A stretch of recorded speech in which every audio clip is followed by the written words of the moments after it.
Hello everyone, David here. Story time. When I was a tiny little boy, I remember that I wanted a cookie. But the cookie was so far up high on top of the counter that I just couldn't reach it. So I grabbed this huge ball that I had and I threw it with all my strength, but of course I was a little bit too weak and the ball just quickly came back down. Then I had to slowly crawl up and stretch my tiny hand until I finally got my cookie. Okay, I'm a linguist. My research focuses on the strategies that people use to communicate effectively and meaningfully.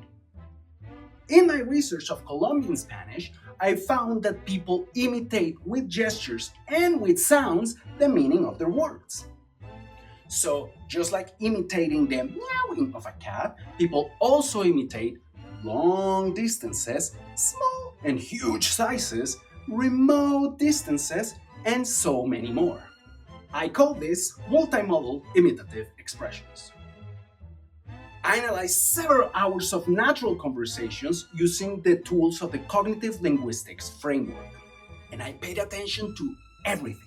The specific meanings of the words, like the durativity of events that we linguists call aspect, the number of referred elements, what we call quantification, and references to sizes, differences, intensities, and everything that was relevant. And yes, it was a lot. But I also look where in the sentences these words occur, how they were pronounced, including intensity, duration, rhythm, and loudness. And of course, I look at any kind of gestures that co-occur with these expressions. I ran some numbers and I discovered some fascinating facts about these expressions. First, it was relatively common for long distances, durative events, and large sizes to occur with lengthened pronunciation, lower in pitch, and large hands gestures.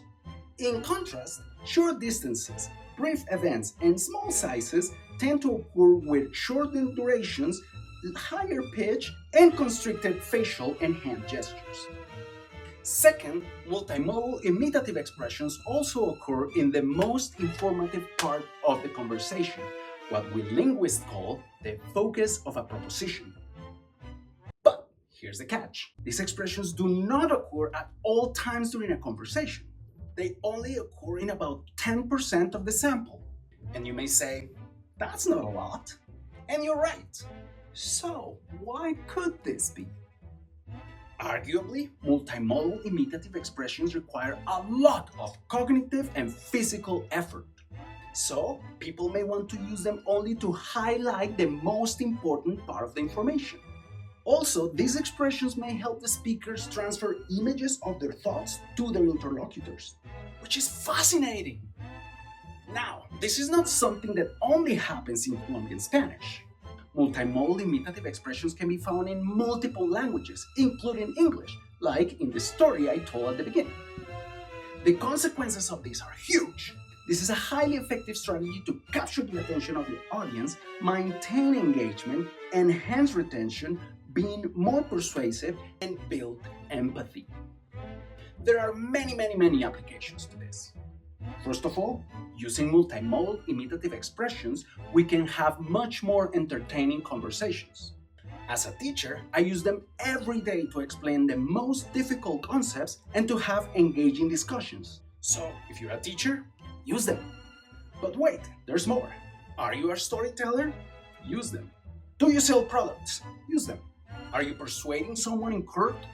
Use them. But more importantly, this is a way to bond with other people through purely linguistic means. Isn't that awesome? I think it is. Thank you.